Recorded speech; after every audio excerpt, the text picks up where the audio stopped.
يا رفيع الشان يا رفيع الشان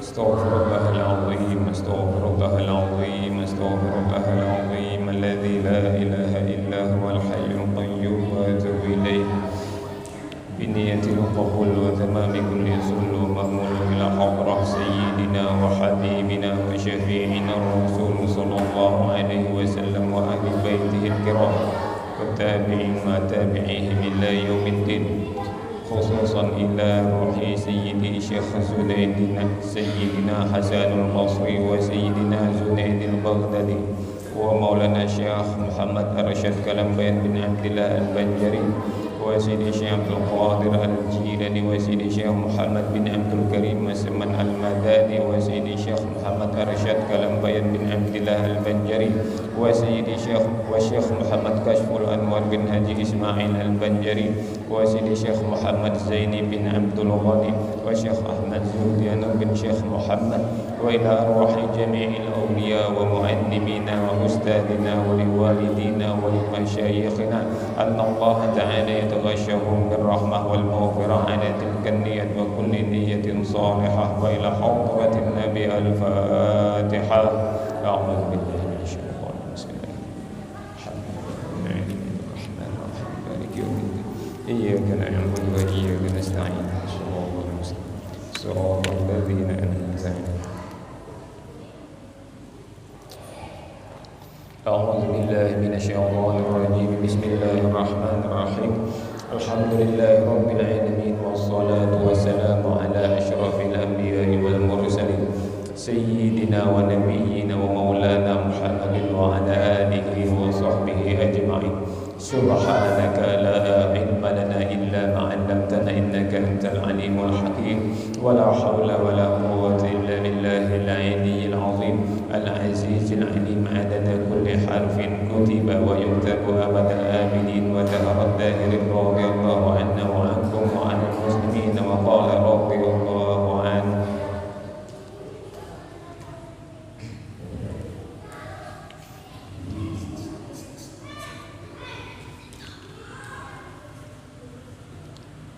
Kata pengarang kitab ini yaitu Sayyid Osman bin Yahya dari Betawi, bahwasanya kita ini yang sudah mukallaf, sudah berakal dan sudah balik, umur balik artinya sudah dewasa, bahwasanya wajib meyakini mengenai sifat-sifat Allah yang 20 biji semalam yang sudah kita pelajari. Wajib itulah wajib mengetahui, memahami dan yakin bahwa Allah itu ada, bahwa Allah itu kekal selamanya, bahwa Allah itu maha kuasa, bahwa Allah itu berisi kehendak yang sudah disebutkan 20 sifat semalam, dan juga yang mustahil dari itu. Contohnya semalam wajib Allah bersifat ada, mustahil kadada. Wajib Allah itu kekal, mustahil Allah itu mati, mustahil Allah itu musnah, wajib juga mustahilnya. Alhamdulillah hari ini kita kawal lagi mengadakan majelis taklim kita. Alhamdulillah kita kawal menggunakan umur kita, menggunakan kesehatan kita yang sudah diberikan Allah, menggunakannya ke jalan yang diridhoi Allah. Mudah-mudahan taufik dan hidayah ini terus-terusan Allah berikan lawan kita, dan hendaknya kita itu berniat di dalam hati untuk menuntut ilmu agama. Utlubul ilma minal mahdi ilal lahdi. tuntutlah ilmu cernabi dari buayan hingga liang lahat. Hendaklah kita menyatakan di dalam hati kita untuk menuntut ilmu ini sampai kita mati kena, dengan harapan kita dihitung Allah mati dalam keadaan menuntut ilmu agama. Orang yang meninggalnya dalam menuntut ilmu agama maka mati syahid. Nah, itu harapan kita. Kenapa kita pasang niat pada dulu?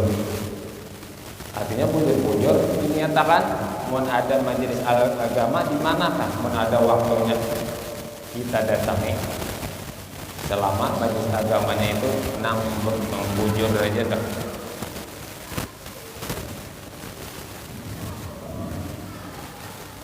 Yang wajib kita ketahui lagi yaitu Allah itu semalam. Adapun yang harus bagi Allah itu melakukan sesuatu akan segala mungkin atau meninggalkannya.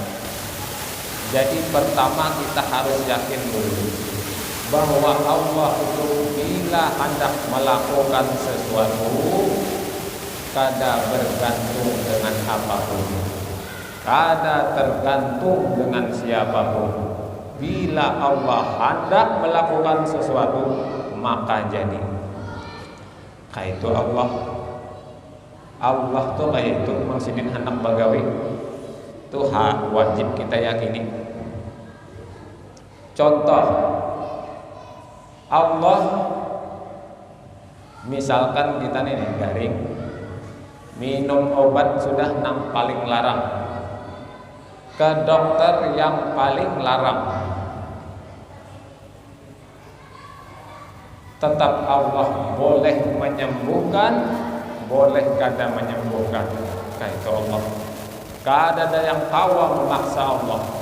Meskipun obatnya nang paling larang, meskipun dokternya yang paling haram, tetap Allah boleh menyembuhkan, boleh kada. Kayak itu Allah. Harus kenal kita kawan Allah. Kayak itu sini.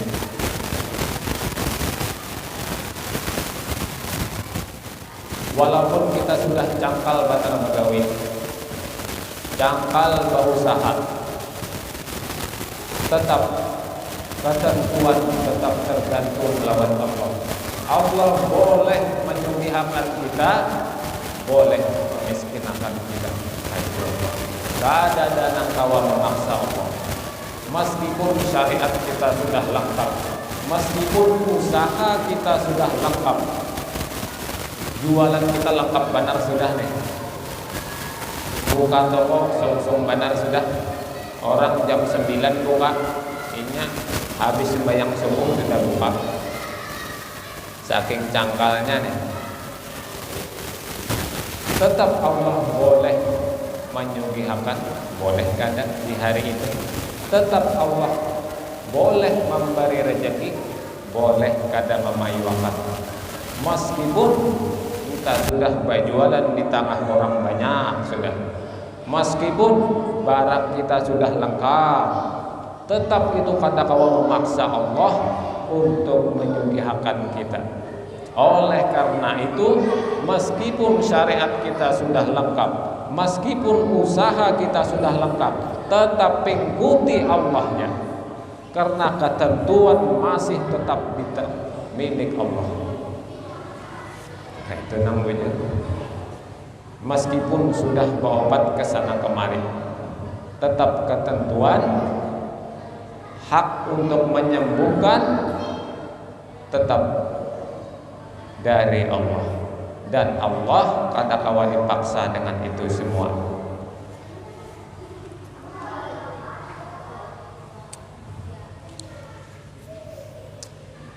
Itu yang harus kita yakini dulu. Yang pertama mengenai yang harus bagi Allah.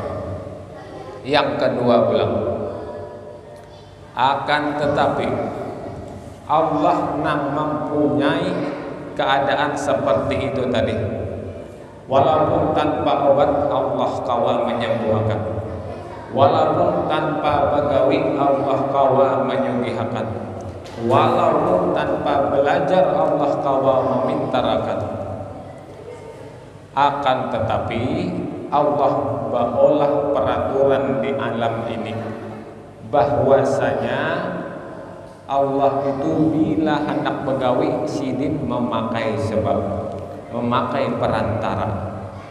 Allah itu biasanya bila hendak menyembuhkan sidin melewat perantara obat, melewat perantara dokter. Bila Allah hendak memberi kita rezeki melewat usaha kita, melewat kita begawi, kayak itu Allah. Walaupun Allah kuasa tanpa itu semua, tapi Allah yang hendak prosedur sidin begawi seperti itu yang sidin berlakukan di alam semesta. Ada yang namanya hukum adi, yaitu hukum sebab dan akibat. Bila menggawe sebab, maka insya Allah dapat akibatnya. Bila menggawe belajar, insya Allah Allah akan pintarakan. Bila jangkal berusaha, ganal harapan Allah menyugihakan. Meskipun tanpa berusaha tadi, Allah tetap kuasa menyugihakan kita. Tapi Allah nang hendak melalui perantara seperti itu. Allah nang hendak memberlakukan sistem itu di alam semesta. Jadi meskipun tadi kita cangkal berusaha, kita tetap hati berikut lawan Allah. Karena Allah tetap boleh, tetap kuasa menyugihakan kita dan kuasa memiskinkan kita. Meskipun kita banyak ibadahnya, Allah tetap boleh memasukkan kita ke surga, dan Allah tetap boleh memasukkan si ahli ibadah tadi itu ke neraka. Boleh Allah. Meskipun Allah seperti itu, tapi Allah biasanya bila orang yang sering melakukan amal soleh itu ciri orang yang akan dimasukkan Allah ke dalam surga.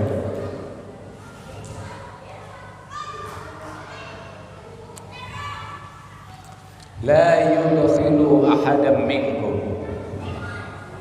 amaluhul jannah, tidak memasukkan salah seorang dari kalian oleh amalnya ke dalam surga. Jadi jar Nabi kita ini, amal kita ini kadang-kadang memasukkan kita ke dalam surga. Wala yujiruhu minan nar, dan tidak bisa menyelamatkan kita daripada neraka si amal kita tadi itu. Wala ana ya Rasulullah, dan begitu juga aku, illa bi rahmatin minallah, kecuali dengan rahmat dari Allah. Akan tetapi untuk mendapatkan rahmat dari Allah, kita harus menggawi apa-apa yang disuruh oleh Allah, menggawi amal-amalan yang soleh, yang diwajib-wajibkan oleh Allah. Memang dengan rahmat Allah kita masuk surga, tapi untuk mendapatkan rahmat Allah melalui sebab ibadah kita yang sering kita lakukan setiap hari. Walladzina amanu wa amilus shalihat, dan orang-orang yang beriman dan orang-orang yang menggawi amal soleh, sanudkhilhum jannatin tajri, kelak akan kami masukkan ke dalam surga Allah. Janji Allah kayak itu. Meskipun Allah sanggup tadi memasukkan ahli ibadah ke neraka, tapi Allah sudah berjanji orang-orang yang mengerjakan amal soleh akan masuk surga. Di dalam surah An-Nisa ayat 122, dan Allah tidak akan pernah mengingkari janjinya. Jadi saat beribadah,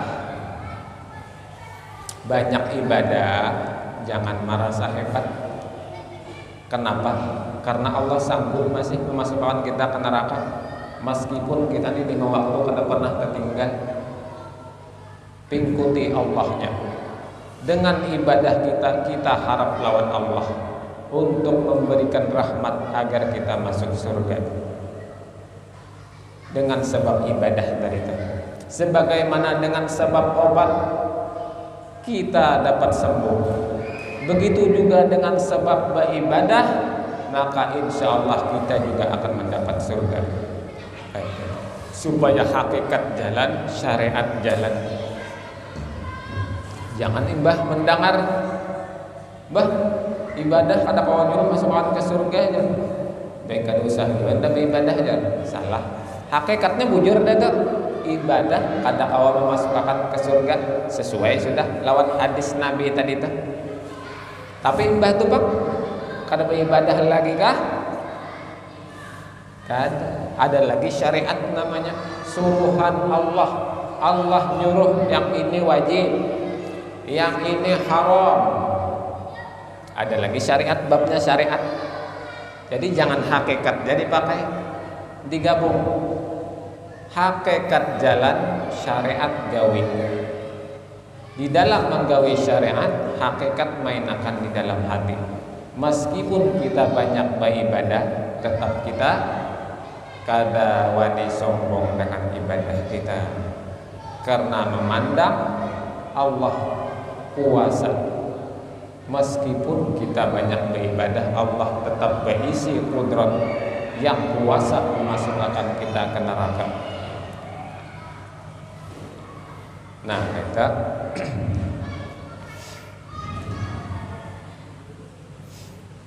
jadi tumbuh tuh tawakal kita lawan Allahnya.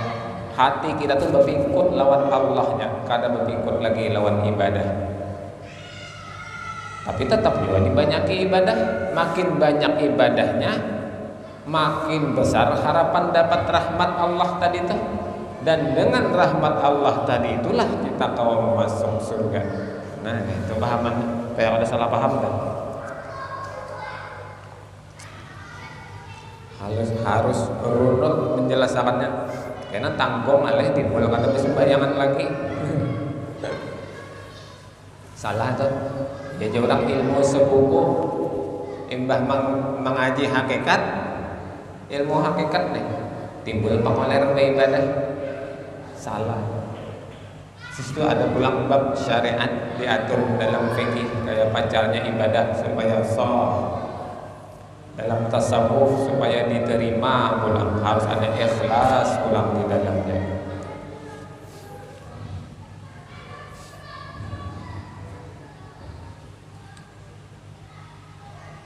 Dan wajib i'tiqad bahwasanya mustahil pada Allah Ta'ala kewajiban atas membuat segala mungkin itu atau meninggalkannya, yaitu lawanan yang harus pada Allah. Nah, mustahil tadi Allah wajib, meskipun kita tadi sudah berobat yang bagus, mustahil Allah tuh wajib menyembuhkan, mustahil kayak itu. Tenang kedua, meskipun kita tadi cangkal beribadah, pasti sudah unda masuk surga aja. Unda sekeluargaan orang baik-baik ya. Kami sembahyang terus 5 waktu sekeluargaan, pasti sudah unda masuk surga aja. Kada kayak itu, mustahil Allah memutuskan wajib memasukkannya ke surga itu, nah mustahil. Boleh aja bagi Allah.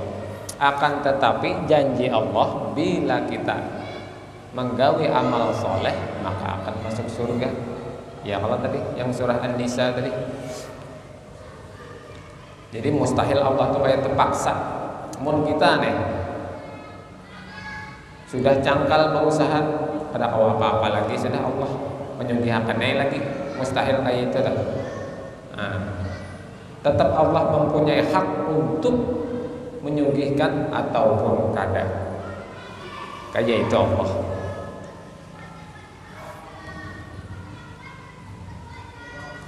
Fikih ulanglah, semalam kada sempat sudah baca fikih. Nah ini kita sempat akan. Wallahu a'lam bishawab.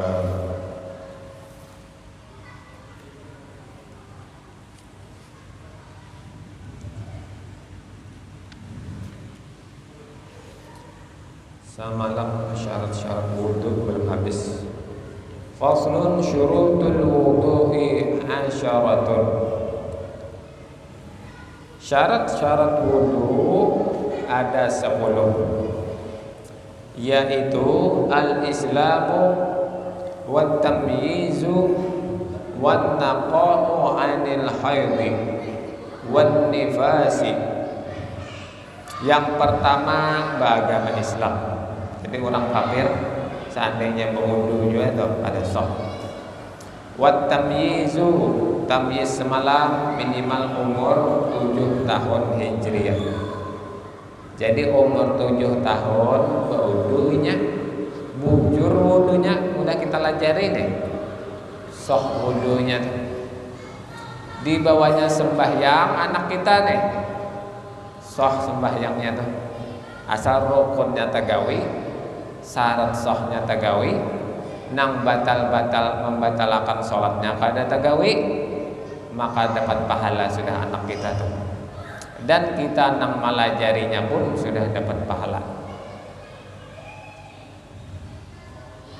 Itu fungsinya tamyiz itu kita lajari sudah anak kita tuh.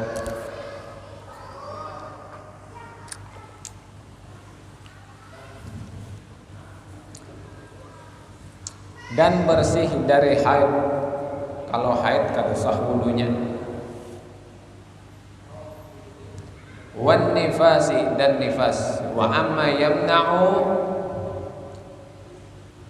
dan sesuatu yang menghalangi wusulal ma'i, datangnya air. Bersih dari sesuatu yang menghalangi datangnya air. Ya jalun semalam contohnya ada apakah bertempel di sini nah. Nang menghalangi marasapnya air itu ke kulit. Bila ada itu kada sah wudu kita. Tato-tatoan misalkan. Tempel di sini. Nang dengan sebab itu air itu kada sampai ke kulit kita atau di batis kita di anggota wudu. Yang di situ wajib kita basuh.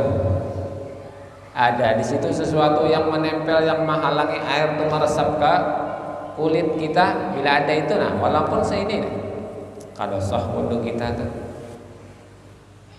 Tarik saya dulu sebelum wudu. Ilal basyarati, ke kulit iya tadi. Wa alla yakuna 'alal 'udwi, dan tidak ada atas anggota ma yughayyiru, sesuatu yang merubah, ma yughayyirul ma'a, sesuatu yang merubah air. Misalkan di tangan kita ini ada kesumbat misalnya, wudu kita harus berubah baju-baju itu, warna baju itu berubah.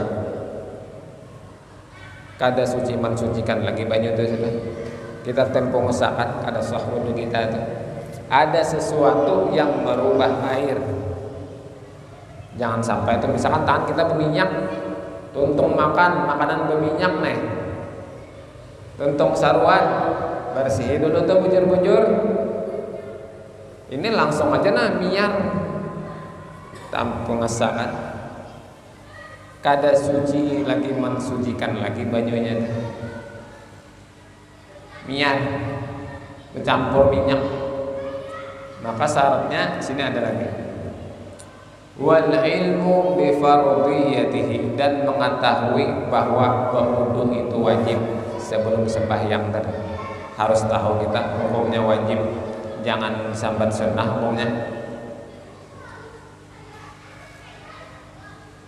Wa alla ya'taqida fardhan, dan tidak meyakini kewajiban, kefarduan min furudihi sunnatan, dari fardu-fardunya wudu sebagai sunnah.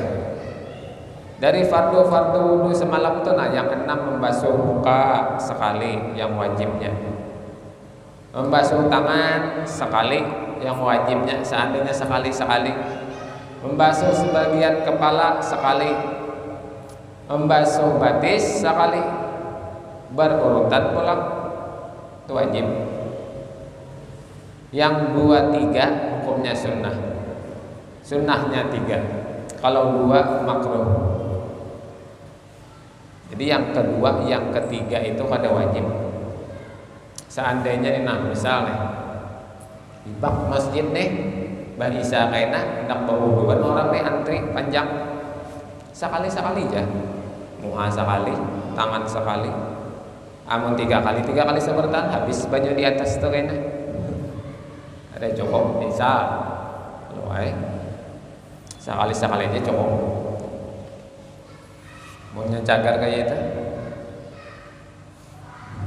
kayak itu rancak kalau di pengajian kita di Banjar kanal Sungai Jinga tumpah pengajian, batutung pengajian itu sekali-sekali aja lagi bodoh, orangnya panjang antrian di belakang, seorang 3 kali atau tahu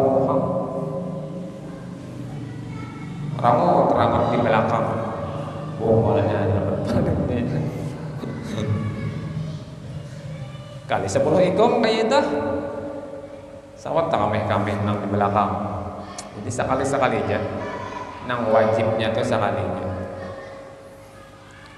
Nah nang yang maulah banyu mustakmal tuh pulang ya basuhan yang pertama.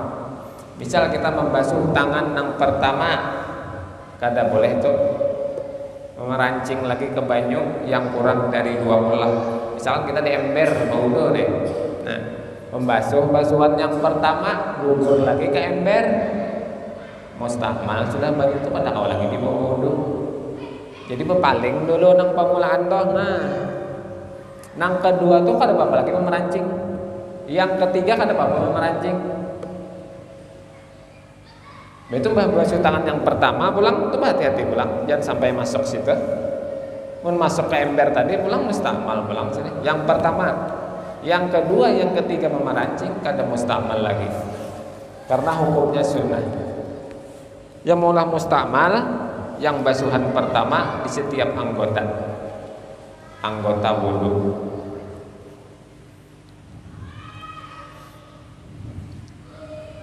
Wal ma'ut tahuri, dan air yang suci lagi mensucikan pulang syaratnya. Ya tadi airnya suci lagi mensucikan. Suci kada pasti kau mensucikan, ya air mustakmal tadi masih bersih airnya tuh suci masih, tapi kada kau lagi nyaman mengangkat hadas kecil, mengangkat hadas besar, kada kau lagi nyaman mensucikan dari itu, tapi masih suci banyunya. Padahal syarat wudu banyunya harus suci lagi mensucikan dari hadas kecil dan hadas besar. Kalau mustakmal kada kau lagi, atau banyunya tercampur lawan uyah seperapat misalkan, masin sudah mati banyunya kan, jalan yang mana kawan.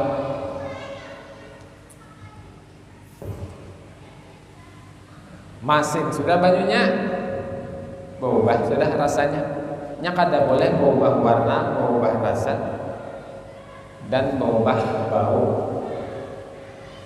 Banyu suci mensucikan ngaruhnya. Kuburan tikus misalkan bau banyu dah, bau bangkai sudah. Ada kalau lagi buang aja. Ada kalau lagi bawa mandi wajib, ada kalau lagi.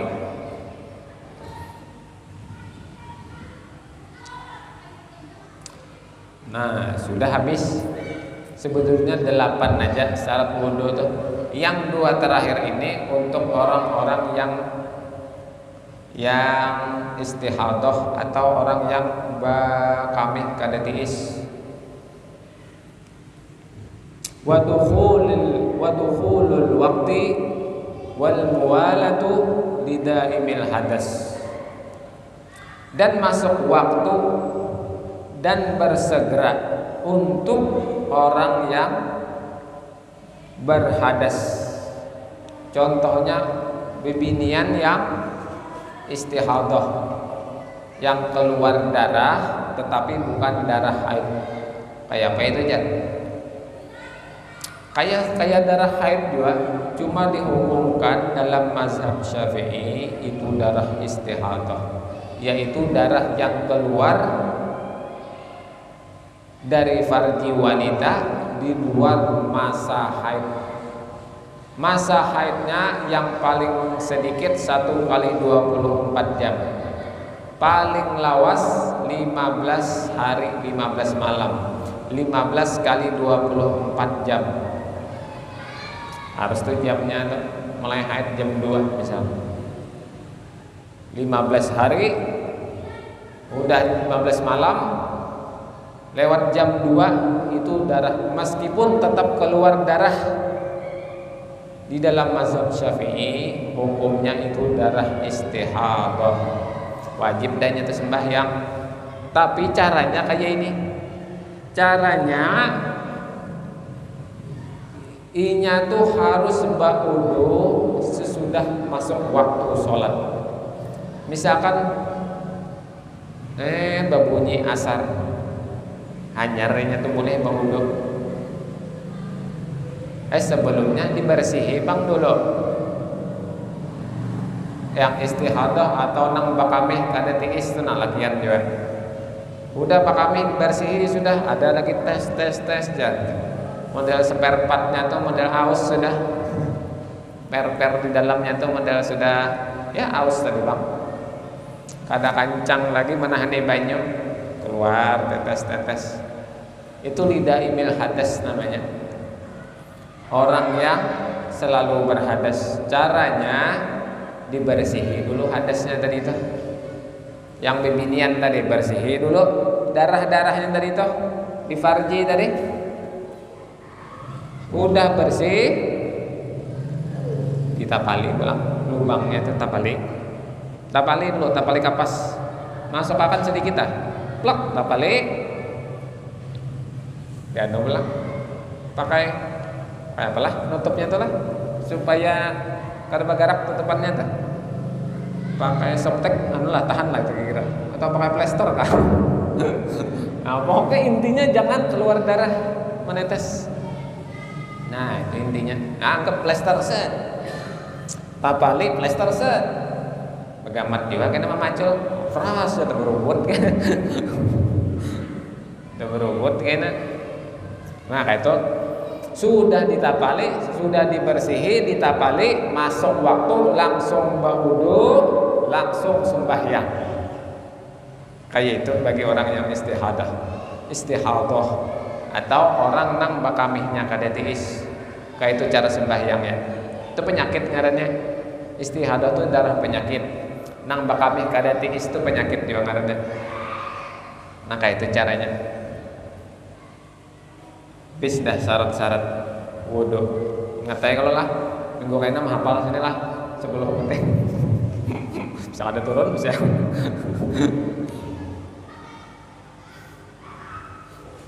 Bisa ada? Bisa. Bisa. Wallahu a'lam bishawab. Amin amin. Bismillahirrahmanirrahim. Alhamdulillah rabbil alamin. Allahumma shalli wa sallim ala sayyidina Muhammadin wa ala alihi wa sahbihi ajma'in. Allahumma arzuqna al-ikhlas fi talabil ilmi wa fi nashrihi wa fi jami'i ta'an bi rahmatika ya arhamar rahimin. Allahumma inna nas'aluka at-tawbata wal maghfirah wat tawfiq wal hidayah wal istiqamata wa husnal khatimah. Rabbana taqabbal minna innaka antas sami'ul alim wa tub 'alaina innaka antat tawwabur rahim. Sallallahu ala sayyidina Muhammad wa ala alihi wa sahbihi wa sallam bi fadli subhana rabbika rabbil izzati amma yasifun wa salamun alal mursalin walhamdulillahi rabbil alamin. Adzanul isya.